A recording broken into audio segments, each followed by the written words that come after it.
Okay, so we are now going to finish up our trek in Aramaic over 45 weeks in Daniel chapter 2. I've been trying to get a sense of the similarities and differences between Hebrew and Aramaic. And with this today, we will finish Daniel's interpretation of Nebuchadnezzar's dream. I think I'm going to go and do selections from the Psalms starting this Friday, Lord willing. Well, let's go ahead and finish up Daniel 2:45. Kol kavel di kazaita. So everything, all according to what you saw. So this is a preposition. This is all, an adjective. D is the relative pronoun in Aramaic. It's asher in Hebrew. Kazaita, this is a perfect because it's got stuff added to the end rather than a performative on the beginning. It is perfect. It is second masculine singular because Nebuchadnezzar is one person and he's one guy from Kazah. So everything according to what you saw. Di mitura it gazeret Evan. That, what did you see? You saw, namely, that a stone was cut from the mountain. From the mountain here, mitura, so min is preposition, and the nun is assimilated and doubled the tate. So nun assimilates when no vowel separates in Hebrew and in Aramaic.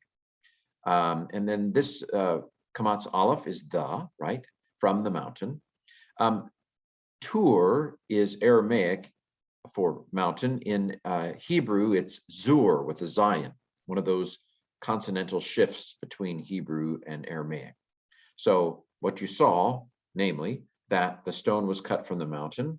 Evan then would be the subject, the feminine singular. And this is feminine singular. It gazeret, the eret, it's a third feminine singular kind of ending, the segalit ending there. This is a itpael, kind of like an HTD, but with an aleph, was cut from zeret, gazer, something like that. So we could call it an HTD if you want. Itpael, third feminine singular. So everything according that you saw, namely, that the stone was cut from the mountain. D, that, what else did you see? You saw la be dayan, not with hands. The stone, that it was not cut with hands. Maybe should the comma go there, or should it go here? Maybe it should go there. Let's go ahead and move the comma. Why not? There we go. That a stone was cut from the mountain, that not with hands. With hands, the hirik nun, hirik yod nun, often is the masculine plural in Aramaic, and then yad is also in Hebrew, and ba is a preposition in Hebrew. So this is very similar to what we might find in Hebrew, but the nun is different. La is again the not in Aramaic, in low in Hebrew because of the Canaanite shift.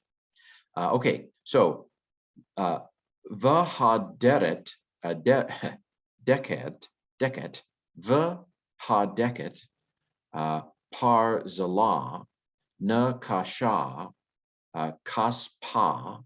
Okay, so what happened? Well, it caused to break. That is, the stone caused to break. This segol tav, like up here, third feminine singular because it's a stone. And it caused to break. This is causative. It's an H stem, hafel, in Aramaic. And the stone caused to break. It caused to break the iron and the bronze and the clay and the silver and the gold. These are very simple, just nouns. Kamatz aleph in each case is the, kaspa, the dehava. Zahav again, a Zion in Hebrew, but it's Dahav in Aramaic. So we've seen two Zion shifts here. Where was the other one? So Zion, in this case, in Hebrew, is representing what is a Tate in Aramaic, and Zion in Hebrew representing what is a Dalet in Aramaic. So the silver and the gold, Kamatz Aleph. Elah, God, Rav, the great God. So new sentence here. The great God, Hodah, is causing to know, La Malka, to the king. This is I believe it's an H again from Yada. It's a Hafel in Aramaic. I did a quick change here. It's a perfect. It is third masculine singular. The great God has caused to know to the king, to La Kamatz Aleph, has caused to know to the king, Hafel again. What is he made known to the king? He is Ma, what, also in Hebrew, Ma's what in Hebrew. What, that, D, La Kaveh, what is going to be. This is the infinitive construct of Hava, to be.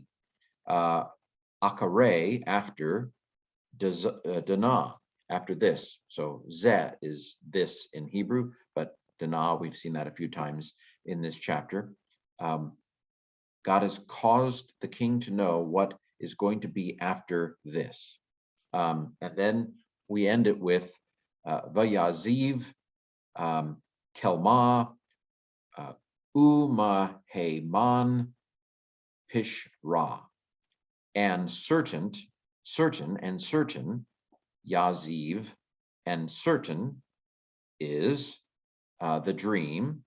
So the Kamatz Aleph is the. Certain is the dream, and sure, Maheman. Sure is its interpretation. Pishra. So the Kamatz He is its possessive, and then Pesher is interpretation. All right, so we have, fun with the mouse. Let me get back up here. Let's read the whole thing. Everything according to what you saw, namely, that from the mountain was cut a stone that is not made with hands, and it caused to break the iron and the bronze and the clay and the silver and the gold.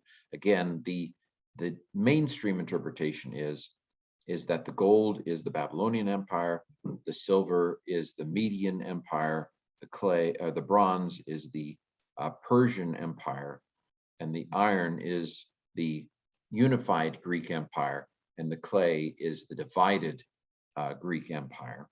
All of this, God, the great God, has caused the king to know what is going to be after this, and the dream is certain, and its interpretation is sure. So there we have our stint, 45 verses we've done in Aramaic, and I'll put it in a playlist on YouTube for your continuing enjoyment.